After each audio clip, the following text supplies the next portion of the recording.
In 2018, you published, together with Carolee Winstein, an article about the past, the present, and the future of post-stroke upper limb rehabilitation. In the article, you talk about how in the past decade, studies were carried out, such as Excite trial, Albert, but the scientific basis was, you told it, immature. The scientific basis was immature, and it could be seen that not everything were a question of dose, that we have to go beyond the dose. You consider past what for some people is future. I have to tell you that by my experience, because they are not up to date with the evidence. So what makes the difference between the past, the present, and the future in the upper limb rehabilitation? With what are the key paradigms or the key concepts that separate the past, the present, and the future? Right. I think that this is an excellent point. So I do appreciate the fact that what we considered in that article as the past was related to findings of the Excite trial, which were focused on specifically constrained induced movement therapy and the effective dose. And that we know that even in current investigations, it's well known that humans do not receive even nearly the dose of therapy that they should be receiving. So in a way, talking about that in the past may have some problems because really, even in the past, as it were, we did not deliver the dose that we're talking about that is effective for rehabilitation. So the question about dose is one that requires more research. But it's not simply the dose element that is the thing of the past. But the thing of the past is specifically with constraint induced therapy, the idea that you can restrict one limb entirely and with some shaping of the non-paretic limb, achieve functional recovery. That's a term we can define later. But with the non-paretic limb, what was important to notice was that the dosage of therapy with the shaping exercises were really, really large. They were repeated a lot of times to be able to affect that. And number two, we talk about this transfer package, which in follow-up studies to the Excite trial were found that it was not simply the dosing and repetition in the clinic, it was what they took home with them and contextualized in their real world. So I guess this is bringing the point of use in the real world. When you go out of the clinic, and we all know that the patient cannot be in the clinic, they have to go take and generalize what they've learned here to their real world, which is the world that they live in, with their grandchildren, with their children, with their spouses, with their people of interest to them. They interact, they have to do self-care activities. The things that they do with that limb is what informs their ability to keep using it.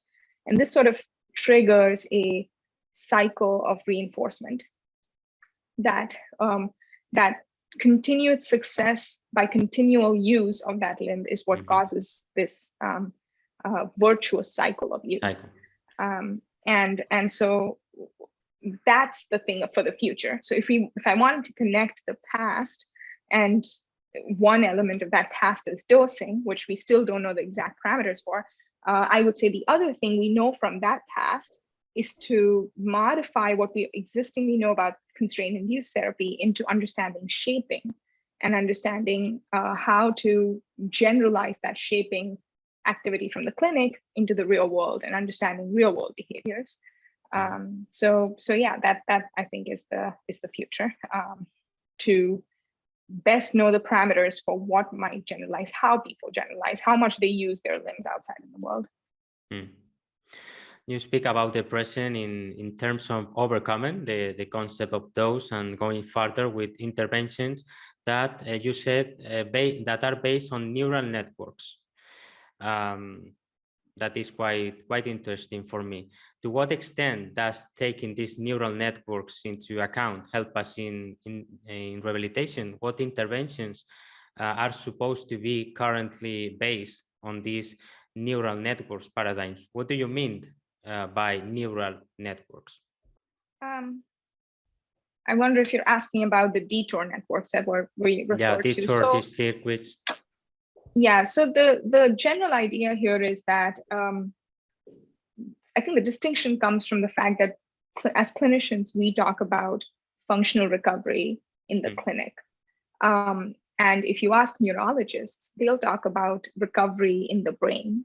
And in the brain, recovery often involves generating tissue, which we know is not a possibility in the brain. So we're not able to generate new tissue in the brain. At least that's what we know. We are able to generate synapses around the injured area. So when we think about this neurophysiologically, we argue for this idea, which I should credit to the authors that actually wrote about it. The ideas of detour networks was, I will give you the name in a second, but the idea of detour network was that we don't have to rely on the injured tissue, but the ability of the brain to make connections around that tissue.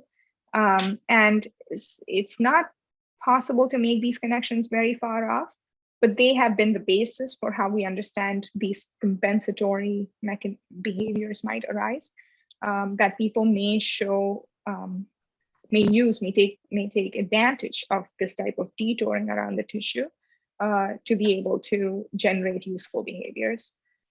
Sometimes those are not always useful behaviors. They're compensatory behaviors and maladaptive behaviors.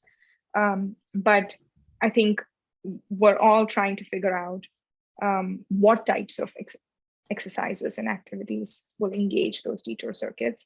One argument is bilateral activities that involve both hands can help take advantage of these detour circuits, perhaps transcallosally.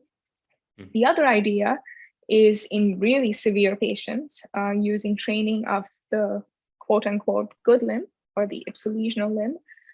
That may help trigger ipsilateral pathways and other callosal influences on the ipsilateral pathways, particularly reticulospinal tracts, to help improve behaviors, improve paretic limb behavior. So we don't have what's imagined in the extreme. We don't have the pyramidal tracts anymore. So there are other tracts like the ipsilateral tracts, reticulospinal, reticulopropriospinal tracts that can help support these motor behaviors. That's the general argument with the detour circuits.